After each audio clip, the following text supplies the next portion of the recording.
I've got several stories to cover today, including NASCAR hired, the teams at least, have hired an antitrust lawyer. So that's interesting. That popped off on the 19th. And we really haven't heard anything about it until today. Of course, several penalties were handed down as well. So I'm going to start off with that, with the antitrust lawyer being hired, and then I'm going to get into the penalties, of which I have some opinions on those penalties. But this from the AP Wire, not exactly sure how to reference or source this because I've never read anything off the AP Wire, so I don't know who wrote it, but that's what it's from, the AP Wire.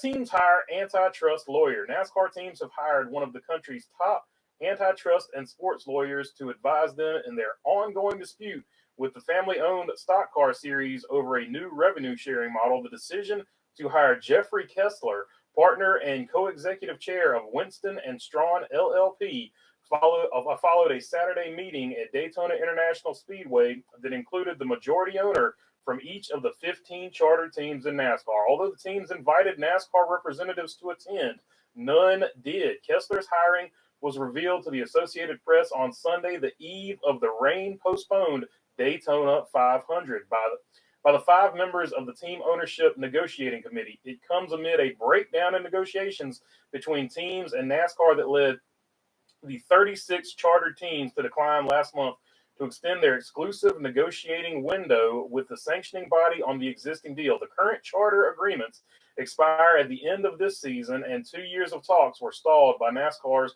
ongoing negotiations with the new $7.7 billion with a B television rights deal announced in early December. Kessler has only been retained so far to help advise the teams in their negotiations. Kessler most recently successfully represented Division I college football and basketball players in a landmark antitrust case that led to financial stipends for athletes.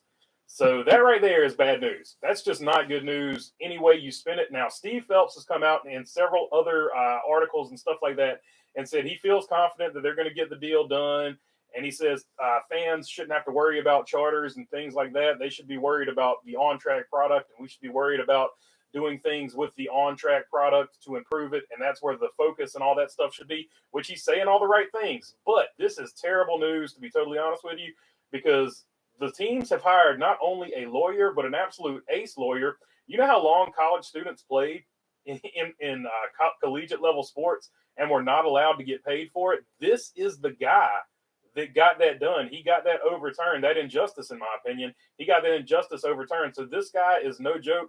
He is absolutely one of the best of the best. So NASCAR, they better go ahead and hurry up and get that deal done, because if they leave it up to this dude, there's no telling what will be left of them when he gets done with them.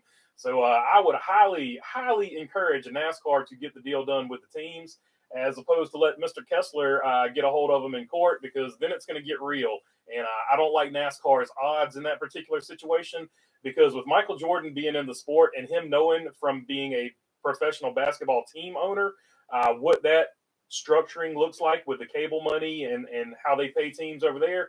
And when 2311 first came into the sport, do you remember when they said that the current NASCAR model is fractured and broken, that there's no way that this is a good model going forward? I think that does not bode well for NASCAR. So I'm thinking if they let Mr. Kessler get a hold of NASCAR, that is going to be a seriously bad idea.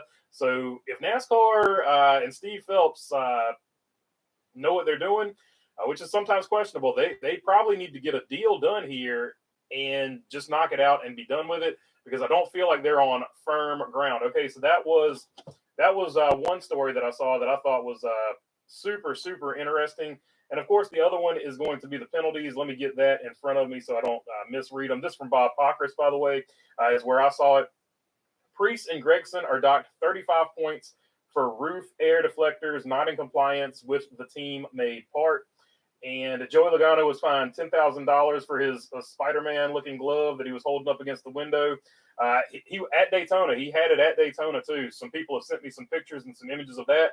He actually had it at Daytona as well. So they're finding him $10K as well as the pass-through penalty that he had for that there. And the most important of all the penalties here, J.J. Yaley, NASCAR Xfinity Series crew Miller suspended 2 races for the Kyle Weatherman altercation. And let me start with that one because that is the most serious and egregious offense. You don't lay your hands on a fellow Kyle. And he got off lucky here. He's lucky he wasn't suspended for the whole season and forced to make penance in front of the Council of Kyle, the cock, if you will. So he is lucky. He got off lucky. He got off lucky because the Kyles will unite. We will get you, Jason Miller.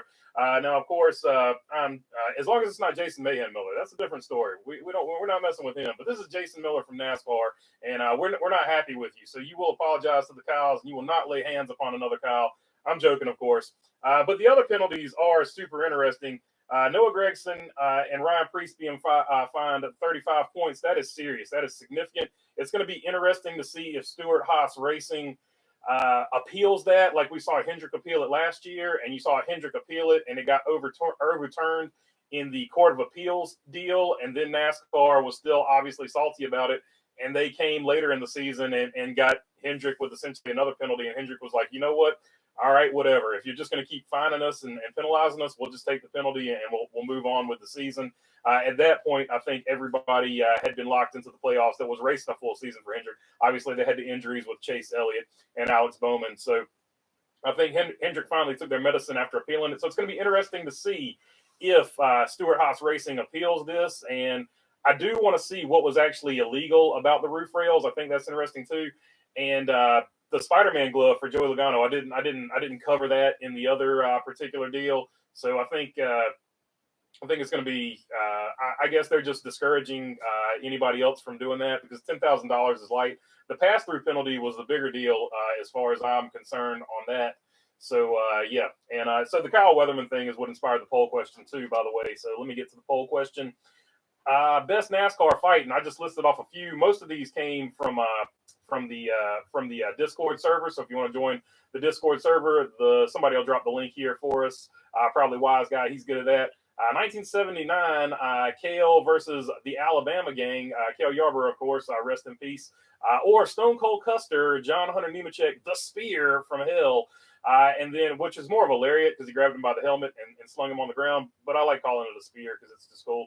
Baby Gibbs with the helmet and the hands to one Sam Mayer. I didn't have enough room to put all that in there. Or Daniel Suarez slamming Michael McDowell. Right now, 82% Alabama gang versus Cale Yarborough. I knew that would be the case. That's like one of the most famous moments in NASCAR. But Stone Cold Custer getting some love here at 18%. So I'm totally going to sway the poll here. And if you don't mind, I would appreciate it if you voted for Stone Cold Custer. Let's pull the upset. It's close to March. Let's get some March Madness. All right, that's what I was thinking about today. That's those are the main stories. Now let's jump into the chat and see what you guys want to talk about. One Wise Guy on it. I already dropped the Discord right there. And if you want to get this sweatshirt right here or one of the other ones, we have them in the merch store. The merch store link is right there above the Discord. Appreciate you there, One Wise Guy.